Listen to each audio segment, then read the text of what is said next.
দর্শক, মির্জা আব্বাসের শারীরিক অবস্থা উন্নত চিকিৎসার জন্য তাকে সিঙ্গাপুর নেয়ার বিষয়ে আরও জানাতে রাজধানীর এভার কেয়ার হাসপাতালের সামনে থেকে যোগ দিচ্ছেন সহকর্মী এনামুল হক।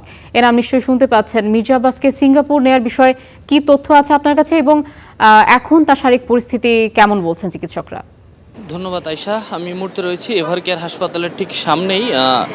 বিএনপির প্রধানমন্ত্রীর রাজনৈতিক উপদেষ্টা এবং বিএনপির স্থায়ী কমিটির সদস্য মির্জা আব্বাসের চিকিৎসা কিন্তু এখানেই চলছে।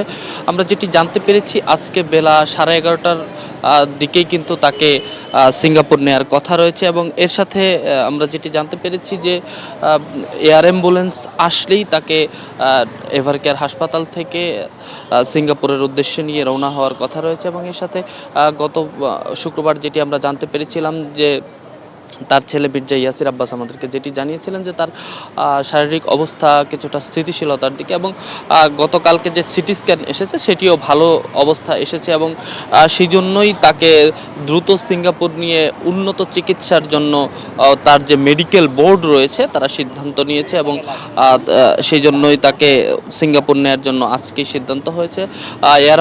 এয়ার অ্যাম্বুলেন্স আসলেই কিন্তু তাকে ঢাকা থেকে সিঙ্গাপুরের উদ্দেশ্যে নিয়ে রওনা হবে বলে আমরা যেটি জানতে পেরেছি এবং তার অবস্থা আগের থেকে কিছুটা স্থিতিশীল রয়েছে, ভালো রয়েছে, তাই তাকে সিঙ্গাপুর নেওয়ার জন্য সিদ্ধান্ত নেওয়া হয়েছে। এবং আমরা যেটি দেখেছি যে বিভিন্ন রাজনৈতিক দলের নেতাকর্মীরা কিন্তু আসছেন, তারা যেটি বলছেন যে বর্ষিয়ান রাজনীতিবিদ মির্জা আব্বাস জুলাইয়ের অভ্যুত্থানে স্বৈরাচার পতনের আন্দোলনে তার যে বিশেষ অবদান রয়েছে সেটি কিন্তু অনস্বীকার্য বলে তারা দাবি করছেন। দর্শক, এভার কেয়ারের সামনে থেকে যুক্ত ছিলেন সহকর্মী এনামুল হক।